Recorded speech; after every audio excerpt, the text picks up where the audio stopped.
అదేవిధంగా 41 సంవత్సరాలైన ఆయన గురించి ఇంకా మాట్లాడుకుంటున్నామంటే ఆయన చేసిన త్యాగాలు, ఆయన చేసిన పోరాటాలు చాలా పెద్దవి.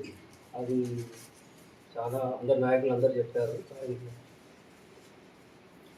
అదేవిధంగా ఆయన ఇప్పుడు ఒక ఎమ్మెల్యే, ఒక సర్పంచ్, ఒక వార్డు మెంబరే కారులో వెళ్తుంటే అప్పుడు ఆయన ఒక సైకిల్ మీద అది పార్లమెంట్ కానీ అసెంబ్లీ కానీ వెళ్ళడం అంటే ఇప్పుడు ఆయన ఎంత నిరాడంబరంగా జీవితం గడపడమో అర్థమవుతుంది.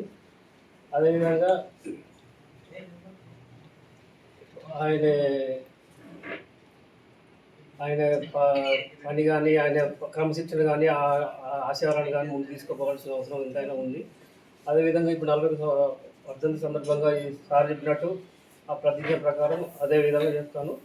ఇదే ఈ మధ్యలో ఇంకా ఇప్పుడు నేను మొన్న ఒక పోస్ట్ పెట్టాను. అది పెట్రోల్ రేట్లు తగ్గించాలని. అంటే కొంతమంది ఏం చేస్తున్నారంటే దానికి వ్యతిరేకంగా నువ్వు పాకిస్తాన్లో పుట్టాల్సింది, నువ్వు ఆఫ్ఘనిస్తాన్లో పుట్టాల్సింది, మోడీ కాబట్టి మనల్ని ఇట్లా ముందుకు తీసుకుపోతున్నారు అని చాలామంది అంటే చేస్తున్నారు. అంటే వాళ్ళు ఏ విధంగా ఎదిగినట్ట వాళ్ళ నాలెడ్జ్ ఎక్కడ ఉన్నదో ఏందో అర్థమవుతలేదు. అట్లా అంత అజ్ఞానంలోకి తీసుకుపోతున్నారు ఇప్పుడు ఈ నాయకులు కానీ, ఇప్పుడు ఉన్న పాలించే వాళ్ళు కానీ. అదేవిధంగా ఇప్పుడు